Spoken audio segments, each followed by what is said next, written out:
नमस्कार मित्रांनो, हळद रुसली कुंकू हसलं या मालिकेच्या 22 जानेवारीच्या भागात आपण पाहणार आहोत. बाळजाबाई पूजाला म्हणत असते, कृष्णेच्या मनात पश्चाताप निर्माण कर. दुष्यंत आणि ती पोर कधीच एक होऊ शकणार नाहीत. इकडे आढळराव कृष्णाला म्हणत असतो, तुमचं लगीन झाल्यापासून त्याच्यात होणारा बदल तुम्हाला काही दिसला नाही होय? अगं, उभ्या गावासमोर तुझी बाजू घेऊन स्वतःच्या आईच्या विरोधात बोलला होता तो.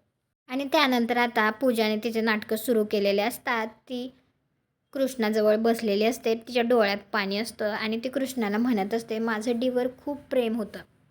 ज्या बहिणीने माझ्यासाठी एवढं सॅक्रिफाईस केलं तिच्यासाठी एवढं तर करूच शकते ना मी.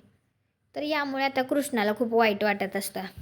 त्यानंतर आता दुष्यंत कृष्णाजवळ आलेला असतो आणि तो तिच्या कपाळावर किस करत असतो. त्यावेळी कृष्णा त्याला लांब करते आणि त्याला म्हणते, आता ते शक्य नाही. त्यानंतर आता डॉक्टर आलेले असतात, तर ते सगळ्यांना सांगतात की पेशंटचे सगळे रिपोर्ट्स नॉर्मल आहेत, आता तुम्ही त्यांना घरी घेऊन जाऊ शकता.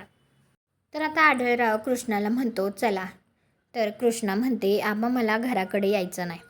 आणि यामुळे तर आता आढळराव आणि दुष्यंत या दोघांनाही धक्का बसतो. तुम्हाला काय वाटतं, कृष्णा आता दुष्यंतला माफ करू शकेल का? कॉमेंट करून नक्की सांगा. तुम्हाला हा भाग कसा वाटला? व्हिडिओला लाईक करा. आपल्या मराठी मालिका चॅनलला सबस्क्राईब करा. भेटू पुढील भागात.